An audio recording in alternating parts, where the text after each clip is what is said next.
I hate Patrick Cantley. Do they just go and become a PGA pro at their local golf club, give lessons to 10-year-olds? You need to put a little furry thing on the end of your cock and it could be the microphone. Yeah, it'll be the DJI Mic Mini.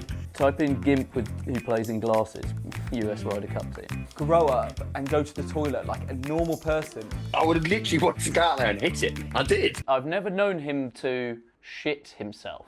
I am gonna lace everything you eat with tap water from Tunisia. Yeah, but you're the first person to deserve bullying. You're both good at just giving me a little like nibble of a trail and then I just go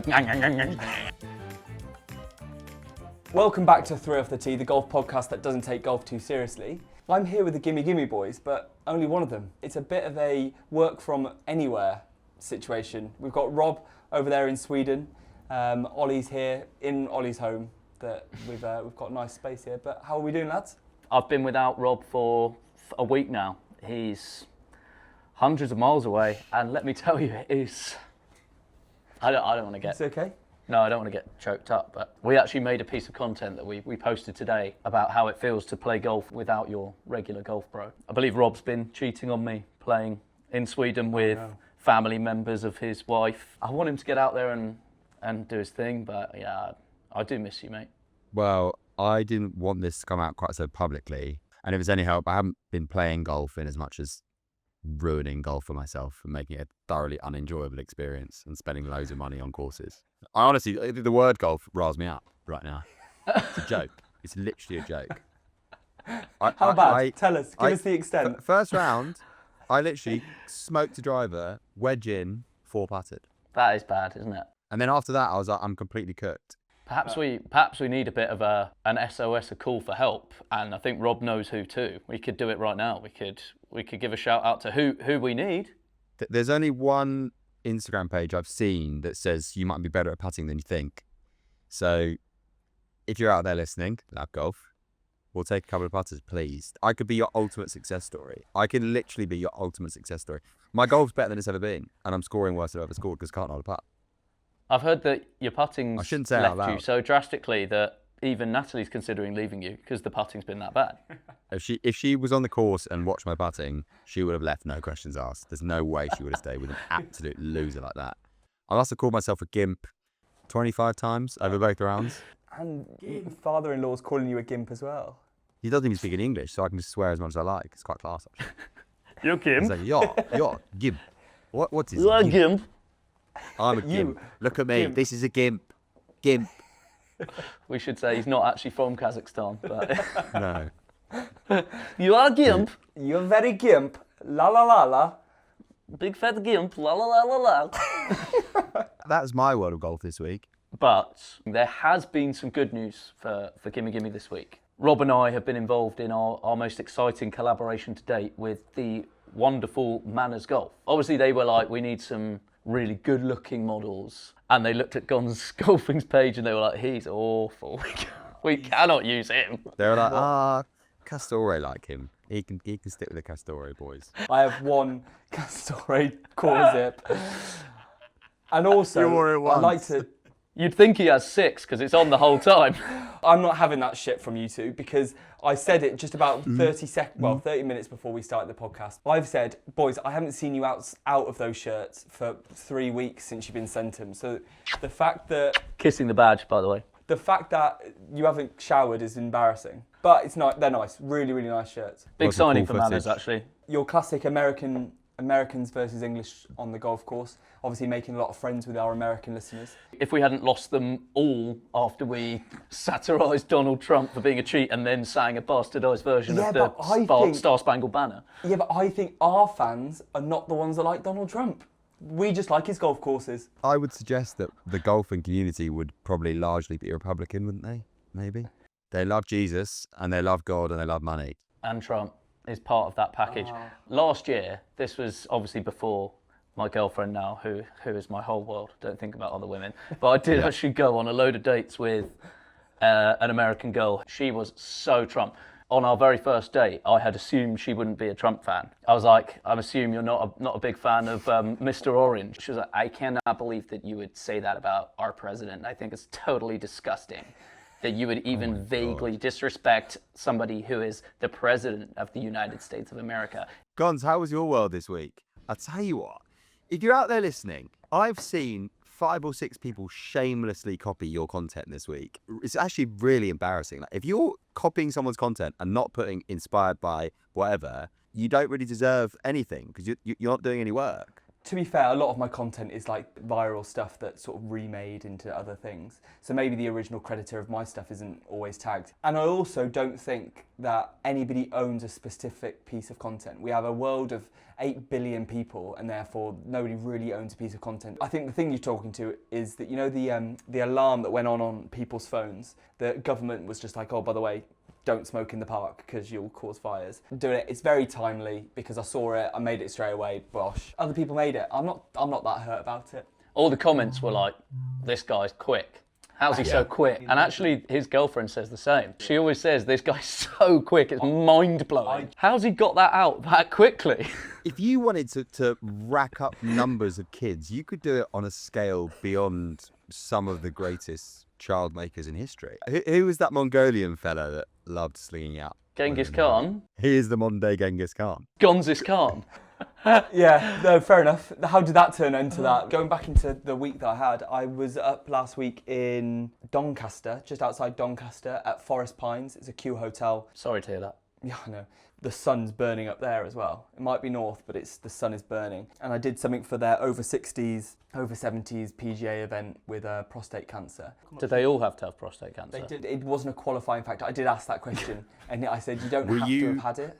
Were you up there checking prostates? The prostate Kieran's testing like, centre come on, the first come tee. on. Kieran's there on the first tee with his gloves on. Actually, you didn't even use a glove, did you, you dirty dog? Yeah, that was good fun. Went up there, played a bit of golf with DJ Silk. He's not a DJ, is he? Oh, he is a DJ. Yeah. It's not like Dustin Johnson is DJ. No, he's an actual DJ. He's an actual DJ. Yeah. Is he a Rit Scratch golfer?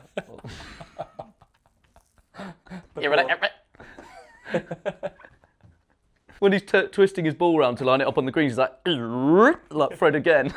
So whilst I was there, I was with Mark Bentley. He basically is a survivor of prostate cancer, and he was like a few weeks from it being too late when they found it, which is crazy. He coaches Aim Point, and I'm not sure what anyone's opinion is on Aim Point, but I was winding him up for it the entire time. This is the method of reading green. Justin Rose does it. So he was saying there's some pros that use it effectively and it's not slow play, but I can't forgive somebody who's using it at 20 plus handicap and slowing down the whole time. Don't get him started on bad golfers again. He's I've been absolutely slaughtered online this week. Basically, I had all the high handicappers coming after me, telling me that I was a quote-unquote prick. I think given the abuse you've taken, do you want to just take the opportunity to maybe apologise to people that you have described as a shit golfer? Okay, I'll do it. I want to apologise to absolutely fucking no one because that's my opinion and that's where I sit on it. So, sorry if it's offended you. I also don't break par very often, so I'm shit and I'll take it. But You don't have a right to be offended. yeah. Right, should we move on to the world of golf? Lots happening with the FedEx and some huge news over the last 24 hours. Yeah, LIV Golf, is it teetering on the brink? Well, what do we know? We know that the team competition for the last event is cancelled. That was the big finale for 40 million in Michigan. So is there no event or is it just no team event? No, so they're playing in Indianapolis and they're playing the event and that's going to be the final now. And then the 40 million end of year extravaganza cancelled. Wow, they're done. Rahm's left. It's a matter of time before Bryson goes back to just being a YouTuber and not a golfer. John Rahm now has to pay 25 million to charity. It means nothing. He's won over 400 million just in his contract alone. Can you imagine what the fine is going to be for Bryson DeChambeau? Yeah, but either way, it will be a drop in the ocean. Scotty Scheffler's earned $75 million over the last 3 years, $25 million a year. If I'm on the PGA Tour, I'd be fuming. I'd be like, we stayed. Yeah. He's only got to pay $25 million. He's been paid $450 million while we've been out here scrapping week in, week out to earn unbelievable money, but nowhere near as much money. The PGA Tour players, like your Rorys and everyone else, are all saying, well, we turned it down. So what compensation are we going to get for turning it down and then you letting them back in? Not necessarily Rory, and let's not talk about Rory and Rahm and all of that. Let's talk about the lower standard golfer that wasn't really competing on the PGA Tour, but got in with loads of money into LIV, the people around that level are going to be like, well, we could have gone. I could have gone for money if I knew I was coming back and playing anyway. Unfortunately, and this is not the way it should have turned out, every single golfer on the PGA Tour will probably be thinking, I should have gone. Probably a question really to the listener is, if you were at the peak of your sport, it's very easy for us to say, because if you're offering me 100 million, I'm going. Like, we've established that on this podcast, we'd do anything for money. But if you were good and you were always earning a very good living, and then you respected the tradition of golf, which isn't LIV, would you have gone? I just wonder what happens to like those bozos at the bottom end of LIV Golf who are just crap and they won't be anywhere near the PGA Tour, and they're like the blokes that are just sweeping up the dregs at the bottom of LIV Golf. Do they just go and become a PGA pro at their local golf club, give lessons to 10-year-olds? I think they become LIV Golf. I think LIV Golf stays. I think it exists next year. It'd be the feeder tour where people earn more money than when they actually progress to the PGA Tour. Yeah, also, if they have to pay fines, they haven't got like John Rahm money to pay a fine, get back onto the PGA Tour and be like, well, I'm not going to win the money back that I'm about to pay, almost certainly, so I just won't play anymore. What a horrible situation. They chose that. They took the risk, and they will have earned a pretty solid amount of money. Frederick Kettrop finished 55th on the money list, made 1.06 million in individual prize money, despite being right at the bottom. And you get blokes on the PGA Tour who end up having to just basically give up because they're losing money week on week, right? Yeah. Like, did you see, who's that American bloke who wears the sunglasses? He was on the tour, he was on the PGA Tour, was basically not winning anywhere near enough. And then he went and like just started working in the city and was playing in the golf days. And his boss was like, you're pretty fucking good at golf, mate. Do you want, I'll just basically finance you to like go and try and get back on the tour. And he spent like 2 years on the tour and like won a load of events and was like, actually, I can make a living out of this. Ben Griffin. So yeah, it was Ben Griffin. But like, it's an amazing story. It's an amazing story, but it just shows that like it's a sport which isn't really that accessible. Yeah, Ben Griffin was losing money as a PGA Tour professional, the highest level you can play at, and he was losing money and had to basically... That's just not good enough from the PGA Tour. Like, if you think about it, you become a Premiership footballer, you're going to make decent money every week, no matter what happens, whether you win or not, and quite rightly. Whereas if the PGA Tour is not giving people enough money to survive on the PGA Tour by getting to the very top of the game, that's how LIV Golf comes about. Because obviously they're going to be like, well, hang on a minute. I've got to feed my family. I've got a career. Why am I going to stay? If you're like someone struggling to make a living week in, week out, obviously you're going to go. You're an idiot not to go, or you're selfish or stupid not to go. It's going to be interesting to see, because Rahm has been stripped of any privileges to attend any of the feature events. So he has to now, any of the signature events on the tour, like the Players, for example, he doesn't get now automatic entry into, he has to earn it, which is going to be interesting then for like your Ian Poulters and your Lee Westwoods who are going to the DP World Tour, and they then aren't necessarily given an exemption to get into any of those events. So how are they going to qualify? It's going to be interesting to see. Right, should we move on to Scotty Scheffler? Yeah, I mean, that was a hell of a showing, wasn't it? Incredible. He's a joke. So he ended up 8 shots clear. And at one point I saw, did you see he had one of the most insanely unlucky breaks I've ever seen? Everyone's calling it the most un-Scotty Scheffler break of all time. For anyone who missed it, he's in a greenside bunker, and between the bunker and the pin is a little watering sprinkler head. Why have you called it that? It's a sprinkler head. Just in case, for you little small-brained gimps that are listening to this, you have a little tiny thing, it's H2O. Is it H and 2 O's? All right, let's not pretend you got any science GCSEs, come on. He's got it wrong. Why is the 2 after the H? Because it's H2O. It's 2 H's and an O. But when the 2 go at the top? 2 hydrogen molecule, 2 hydrogen shut atoms up. in an Talk oxygen. about your little sprinkler. So between the bunker and the pin, there's a sprinkler head about, let's say, 5 yards past the edge of the bunker, which is right in the landing spot if Scheffler's going to get it to stop by the pin. It lands right in the middle of the sprinkler head and just goes ping, and like pings across the green out of the other side and into the lake. No. It springs right over into the hazard, and he ends up having to drop, but then he drops and makes up and down to save a bogey, and then just goes on an absolute tear up and wins by 8 strokes. So he's a joke. If that happens to Wally, you would never hear the end of it. The most unlucky man in the history of golf right there. He'd be like, well, of course it's happened to me. And then 3 holes later, he'd be like, I'm sorry, but what happened there on the first is a joke. Have I ever had a good break in golf? No. Never once. I've never had a good break once. I had a mind-blowingly good break yesterday. And honestly, It's the first time it's ever happened. I didn't know what to do. I then also had the worst break, genuinely the worst break. You can't give us these. Just tell us what happened. What was it?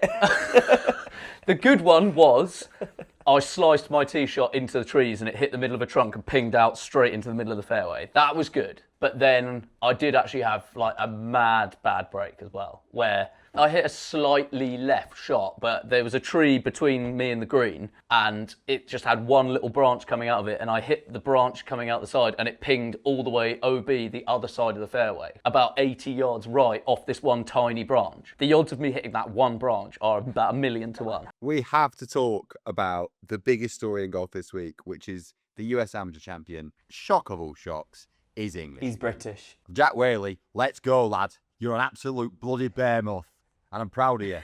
I just love that not even their youth are good enough. So that just gives us an X6 Ryder Cups, doesn't it? They're rotten to the core. 8 of the top 12 golfers in the world right now, DP World Tour golfers. This on Jack Whaley. He was playing in the pouring rain and his club just slipped out of his hand and he hit it OB. And then he changed the double glove for a while. Aaron Rye, our friend of the pod. If you're playing a lovely course in Florida and it's sunny and you go double glove, you're a loser. But if you're in the rain and you go double glove... I'm really not sure that double glove is ever acceptable. I might start doing it.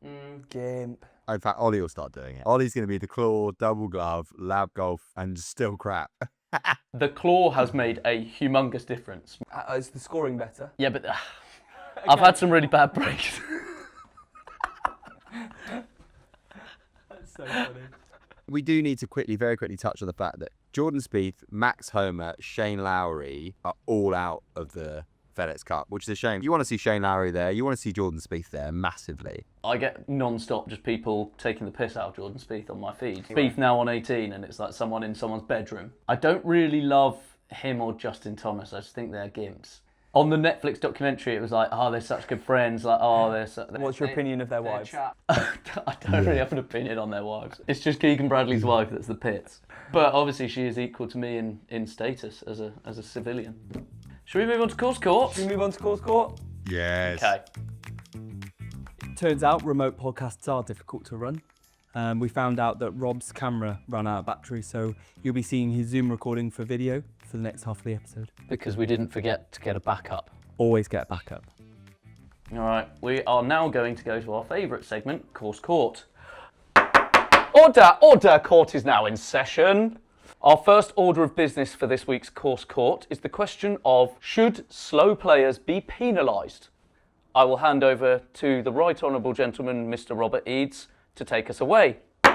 Slow players should be penalised 100%. If anything, they should be banned from playing with their mates. If you're playing around a golf, right, there is nothing worse than that bloke who thinks, what? I don't know who he thinks he is. I don't know what he's thinking. But he's coming out having like 5 practice swings. I'm like, mate, you're crap. What are you doing? Probably the reason you're so crap is that you think, oh, I'm going to have 5 practice swings. And then you're so twitchy over the ball, little niggly. But just walk up and hit it, mate. For God's sake. I actually found it selfish and embarrassing. It really, really pisses me off, as you might be able to tell. Honestly, and that's the reason people don't like watching golf. People don't like golf. It's people like that ruin it for everyone. So to confirm, the Right Honourable Gentleman does not like slow play. I'm not that bothered. It's fine. Anything to counter that? I have no counter for that. I completely agree with everything he said. Okay, that is adjourned. Court closed. So following on from that point of order, how many practice swings is too many practice swings? This time I would like to invite the Right Honourable Gentleman to my left, Mr. Gonz, to provide an opening statement for the court. To become a better golfer, all you have to do is do the same thing over and over again. Every drive is technically the same if you want to hit it straight. Take a pre-shot routine, get your body ready for the shot with a little practice swing, and then take your shot. Where I think that it sometimes gets too far is when you're taking divots with your practice swing. But if it's not taking too long, fine. If you're getting divots, get off the course. But if you've got 1 or 2, I say 2 practice swings, I think it sits in part of a routine. You should be more than allowed to do it. I quite like it because I have one and I use it for visualising a shot. Okay, that's a strong opening gambit from Mr. Gonz. Mr. Robert Eads, would you like to provide your opening gambit? Honestly, I think practice swings are childish. Like, what are you doing? What are you practicing? What, are we going to do practice before I hit it? What? It's so stupid. You think you're going to be better because you have a little practice go at it? And if you want to visualise it, stand behind it, be like, that's where I'm hitting it, walk up to it and hit it where you want to hit it. It's so weird. Like, why does that it's like someone being like, okay, I'm going to line up a free kick and then I'm just going to right up next to the ball, do a practice kick. I'm going to go back and do it properly. It's literally so awkward and embarrassing. It's so weird. Is there another sport? It's like people playing tennis and they're going, right, I just do one little practice serve. Give me a second. And then, right, let's do my proper serve. Game. To be fair, with a practice swing, it's not necessarily a practice swing. You're not doing the exact same swing, because in the actual swing, you should be getting a divot, right? If you'd say we're doing an iron practice swing, you shouldn't be getting a divot with a practice swing. It's serious divots. He's always getting divots in his practice swing. Order! This is not about the judge, who must remind you both has supreme authority in this court. Sorry.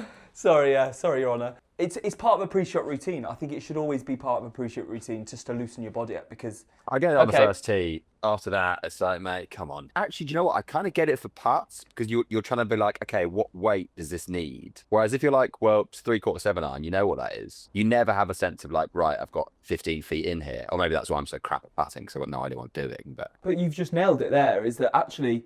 Do you know what a 70% 7-iron feels like right off the bat? You'd use a club, not a bat. But surely you'd know what a 6-foot putt is like. Putting is actually probably the place where you shouldn't use a practice swing at all, because your ball's going to go the exact same distance. Because putting is hugely about the actual surface that's in front of you as well. Course to course, if you're 130 yards out, you're 130 yards out. But every time you're putting, it's different. Every green's different. Every field's different. Are you saying that every course is the same? No, but every distance is the same. Yeah, I'll work on a plea deal with you. If you are a slow golfer, I think your practice swing should be taken away. Well, I think, honestly, like, have a few practice swings on the first and then just get on with it. For Christ's sake, it's just embarrassing. Do you take practice swings? Not really. Too good. And then I snap hook everything. I was playing this week with two people that I don't play golf with. Like, I played golf with one of them once. I was thinking more like, honestly, I'd rather just take this quite quickly than take ages and hit a good shot. It's like, I just want to have a nice time with this guy. Like, I'm not out here to set a course record. Okay, order.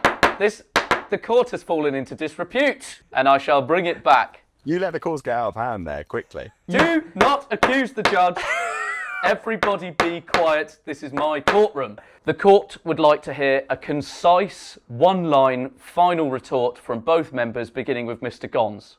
Practice swings should be a part of a pre-shot routine, as long as that pre-shot routine does not impact on the speed of play and doesn't impact on other people's enjoyment of the game. But I think it's a very important part of loosening your body for the swing you're about to make. And Mr. Eads. If you're relying on a practice swing mid-round, then you're cooked. You should have practiced before the round. Okay. The court has heard both arguments. As always, the judge falls somewhere in between the two. I have carried the scars of playing with friends who are slow and take lots and lots of practice swings. I have a particularly close friend who is both bad at golf and slow, with 5+ practice swings on every shot. So I'm not sympathetic to the cause of a practice swing, but I think no practice swings at all limits your ability to build a sustainable pre-shot routine that's going to help you get to a much better level of golf. Therefore, I'm going to rule in favour of Mr. Gonz that a short pre-shot routine involving 1 or 2 at the most practice swings is acceptable. Case closed. It's been 6 weeks. It's my first case.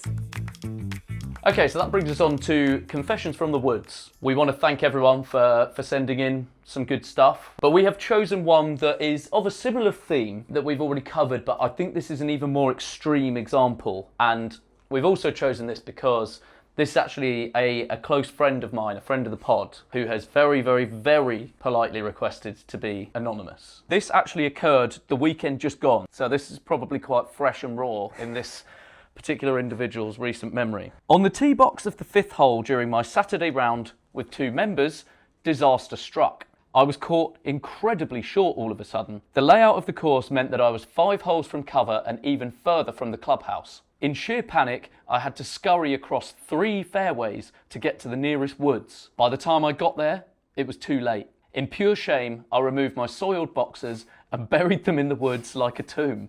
Humiliated and dirty, I called the round off and waddled back to my car before driving home immediately. Oh, It's tough. Where was he boys. playing? I have been asked not to specify any names or locations, but let's just say he is a member of a very, very nice course, a UK top 50 course. Narrows it down. And he has been a member there since he was a child. I've played with him there. I know the hole he's talking about. It is genuinely a good 300-metre dash from the nearest woods. I have so many questions, but he says so naturally that he just took off his pants. Was he just, I can just imagine him t-shirt or golf shirt and then it's just his cock out. Yeah, and that's exactly like how it would work. In the woods. Just his cock out with wet poo all over his arms. Because it must have squished in there. Yeah. I obviously saw him on Sunday for a coffee, and I got a more detailed description of what happened. He said he pulled on his trousers and he was convinced that there was still visible poo on the back of his golf trousers. So he waddled with his back to the woods, like sidling sideways like a crab all the way back to the clubhouse because he didn't want any of the members to see the poo on the back of his trousers. Can I just say, like, I know he's your mate. I'm considering whether you should be friends with the kind of person who can't control their bowels. But like, the issue for me is just grow up and go to the toilet like a normal person in a toilet. Like, yes, you can be caught short, but you're not 3 years old. You're not being told by your parents, "Oh, have you gone for a wee before you left the house?" Does he have a history of this? I've never known him to shit himself, I don't think. Mate, I mean, I'm thinking like, poor guy, that's so horrible. No one wants to shit themselves, Gonz. Yeah, Of course no one wants to, but like, the reason why I don't want to shit myself, and you know what? I don't. That's the reason why I don't. I have such willpower. Hope on our trip to Tunisia, you eat something awful and you shit in your God. pants for a week. I find it hard to believe in the 31 years of my life. Actually, let's take from age of 5 when I was potty trained. I find it hard to believe in those 25 years that I've never shit myself. Oh my God, the three of us are going on a golf trip to Tunisia in North Africa. I am going to lace everything you eat with tap water from Tunisia until you're spraying your way round a Tunisian golf course. Right, that's not fair. I want to see him levitating around the course like a jetpack with a stream of liquid diarrhea coming out. I don't know how you're sympathising with somebody who can just shit themselves on a course and be okay with that. That's horrible. Yeah, exactly, it is horrid. It is horrid, so grow up and stop it. For someone who had his tail between his legs saying, "I think I was a bit harsh last week," he's gone full right-wing hardline on this as well. That's like being like, oh, someone drowned in the channel. Well, how about you don't go and swim across the channel, you idiots? There is a massive difference between drowning and dying and shitting yourself on the 5th hole of a very prestigious golf course. You're probably a very wealthy person to have access to that golf course. Sorry, I've shit myself again. I've got to walk home. We are in a place where you guys are sympathising with somebody who was a little poo-poo pants. And in school, you got picked on for being that. He needs to be picked on by his mates because that he wouldn't let that happen. I hope this level of sympathy was there at this prostate cancer golf day you did the other day. I had prostate cancer. Well, why'd you do that? Grow up. Why don't you start checking your prostate, you fucking idiot? You're probably wealthy, so why don't you go to the doctor and get your prostate checked, you idiot? We actually talked about it. It's a very expensive thing to do to get checked a lot. That's a thing. But it does make you incontinent for a while. If you're about to tell me that this guy has a medical emergency kind of reason for him having this problem on the golf course, then I'll take it back. But I know you're not going to say but that. I've shat myself once before. Yeah, and you're a gimp. And you're a gimp as well. I was going to the fish and chip shop. I was like, "Have you got a bathroom?" And they were like, "Not really." I was like, "Please." And they were like, "We don't." I was like, "Come on, you have to let me go and use it." And they were like, "Oh, okay." So I went out there, and it was like a shower. And I was like, I took my jeans off, and then I took my boxers off, and then I stupidly tried to flush my boxers down the loo. And then I was like, "Oh no, that was so thick." So I took them out, and then I had to try and wash them in the shower. I just sort of like poked my bum into the shower and just hosed my bum down. And then I just put the soaking wet boxers in the bin. And then I had to just go home with my jeans. Sorry, you've tried to flush your boxers down the toilet. That is quite a poor decision in the in the second of it. Point? I shat myself in a church in Peru. I was eating Peruvian food, obviously, because I was in Peru, and I don't think their cleanliness standards are quite the same as we have here. Good food. Also, something that you know in the UK, if you're going to get a good takeaway from like a Chinese or something, the lower the star, probably the better the Chinese, the more authentic. Okay. Oh my God. Where have you got that from? That's the most northern thing I've ever heard. In Wales, there's one Chinaman, he's called Chong, and he does a cracking chips. He doesn't let the health people in, and he just does really good Chinese food. We have chicken balls, we have chips, we have spicy beef. It's very good. Typical Chinese style chips. Salt and pepper. Salt and pepper chips, you know. All three of us, I was there with two of my mates, we all had food poisoning, and we decided, like, it was like day 3 of food poisoning. I was like, I think maybe I can keep it in today. I don't need to be next to the toilet. We did like a walking tour, and part of it was in this church. And I was just looking up at this stainless steel window, and all of a sudden I felt the power of God go through my colon. And I basically filled my pants with, I guess, liquid guinea pig. Was this before or after God was taking the time to fuck over Sam Burns? This was when God was deciding whether Scotty Scheffler was going to hit a tight draw or whether it was going to venture into a hook and end up in the rough. Anyway, look, we're miles off track here. We need to get back. My closing statement, and I'll let these boys pander to your weak ability to go to the toilet in the right place. Grow up, stop being a gimp, and stop taking a shit on the golf course. And the fact that you buried your boxers in the woods, imagine somebody, probably you, because you sound like a shit golfer, you hook your ball onto your own shitty pants, and I hope that you play as it lies and that shit goes in your face. This is really wound me He's up. lost his head. I lost his head. I feel for the guy. There, I said it. Yeah, I also do feel for him. I am sort of in the middle. I do think, like, unless you're ill, you shouldn't be shitting yourself. Is that really something you have to say out loud? I don't think he said he was ill. I think he Yeah, he 'cause just he's a needed gimp. to shit. You have to be ill. He did a full hard poo. I think he did, like, a fairly solid poo. God, this is mad. This makes it worse. Oh no, we need to move on. That's mental. That is awful. I completely hate him now. I'm against him. It's bad. It's really bad. But thank you. Oh, but I want to bring this back and thank you for sending it in, though. Yeah, next time send it in a voice note so we can really understand the details. Follow 3 Off the Tee Pod on Instagram, TikTok, YouTube, and then send us a DM on there. And you can also see lots of great clips of the show, and it'll really change your life. Shall we move on to this week's Fantasy Golf League? And I think we should open with the fact that Gonz got to pick his player last week. And he went with Mr. Rory McIlroy, who came in a nice round 66, which means that Kieran got a nil point. I think he might be the worst golf fantasy league player ever. Well, we are the first golf fantasy I league. don't think we've invented fantasy. We've had to literally let him choose his own player, and he still loses every week. So that means that, Kieran came last. I had Colin Morikawa, who came in a nice round 52nd. I'll take my points and I'll run away. And Ollie had Ludwig Orbeer, who came in 7th, which means he won again. Look, it's just a bit boring now. I wish I was there to jacket you. So Ollie surges into 18 points. I go to 13 points. And Gonz stays stuck on 2 points. The green jacket. So here is the green jacket. I'm sick of wearing it.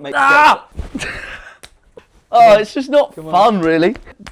Ironically, green is in your eyes. Oh, that's abuse on camera. Well done, Ollie. We don't have the prize, or more importantly, we don't have the forfeit for, I think we know who. We would love to hear some potential forfeits for coming bottom of the fantasy league. Should we do the draw for next week first? You get to choose yours, Kieran, because obviously you're plumb last. There are 2 tournaments left, so actually you could still pull it back. I've been absolutely shafted. So Ollie gets Maverick McNeely. I get Gonz's pick every week, who never performs, Akshay Bhatia. That's crap. I'm going to pick Scotty Scheffler this week. Okay, now that's fair enough. All of Scotty's advantage is going to be irrelevant come next week. What? He's just got, basically, you've just got to get into the top 30. That's the goal. And then it's a level playing Oh, field. that's rubbish. I didn't know that. It should just be an extra thing on the end, like the final tournament of the season. Yeah. So you should win if you win that massive tournament, you get 10 million. And if you win the FedEx, you get 10 million anyway. Well, we've sorted it. Yeah, there we go. So we are the new board of the PGA. So next week, what are we going to do for the bet? I think Tommy Fleetwood to finish in the top 10. I will go for Sam Burns to finish top 5. I think I'm going to go with Maverick McNeely top 10, because at least if Ollie beats me in the fantasy, I have the thrill of winning bet. What's the odds on that? We are actually still waiting for a sponsor for this segment, so I might tag a few brands in that. And let them fight it out for And the let them signature. fight, because we know that they want to work with us. We know they want it. They just haven't messaged us yet. They're probably playing it cool. Yeah. You don't need to play it cool. Going to be a very big deal, huge deal. Lots of money, loads of money, billions of dollars. Fleetwood top 10, Sanburn's top 5, and Maverick Manili top 10 are going to be a nice round 22-1. Okay. So 15 quid on that would win us. 330. There we go. So 330 quid is possible. We still will be in the green. Just. I will be in the green regardless because I just don't lose. Sign us off and we'll call Port. Right, that is us for another week of 3 Off the Tee. Hope you enjoyed it. Remember, like, subscribe, and let us know what you want us to talk about in Confessions from the Woods. You guys good to go? Yes. Fun!